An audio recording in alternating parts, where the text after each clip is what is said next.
Thanks for being here. And I wanted to do something a little different today. I got a request from one of my followers to tell them what to do with their ankles and the arches. So I found that an interesting request.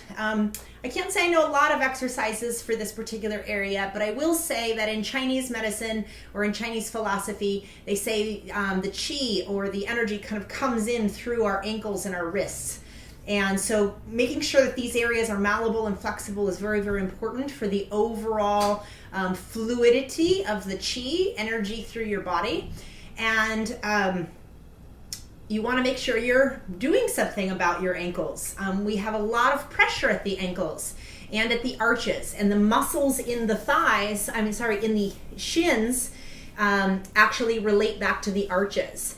So I have a healer I work with, and she's teaching me how to adjust my own arches by strengthening or relaxing some of these muscles in my calves and in my shins. So let's start with the basics. What I want you to do to work on your ankles is to stretch your legs out. Okay, I'm going to take my socks off now that I think about it. Stretch your legs out. And as a regular practice, I want you to flex and point your toes. So when you inhale, you're going to flex. And as you exhale, you point. So inhale, exhale, inhale, exhale. And inhale through the nose here, exhale through the nose here. And we're just going to do this for a couple minutes. Might be boring, but it's really important.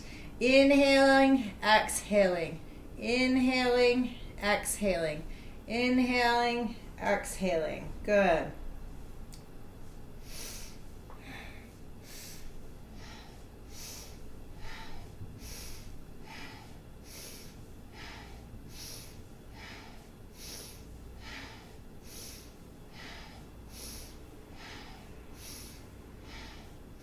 And it's important as the pressure builds up. If you're anything like my ankles tend to be tight. You can actually do your wrists along with this.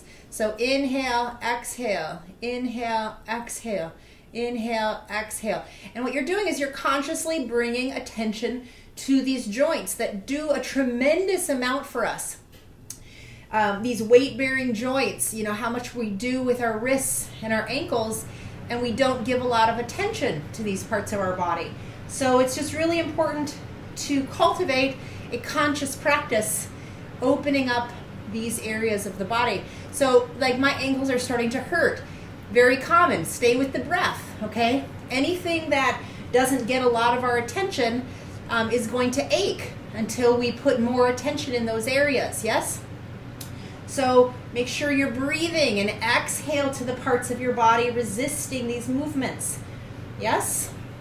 Yes, inhale, exhale, inhale, exhale, inhale, exhale, inhale, exhale, inhale, exhale.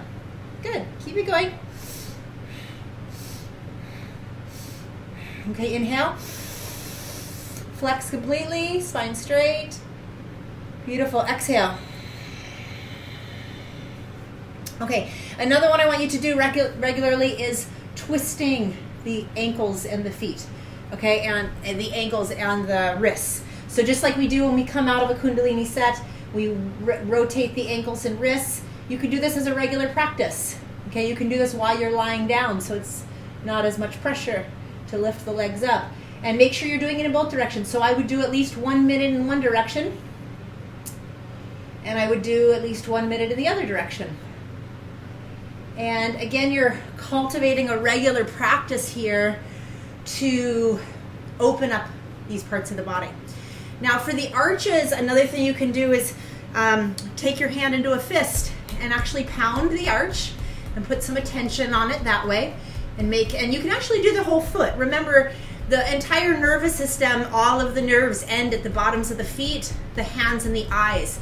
So when we do stimulations of the hands and the feet, you're stimulating the whole body. So you can do some pounding.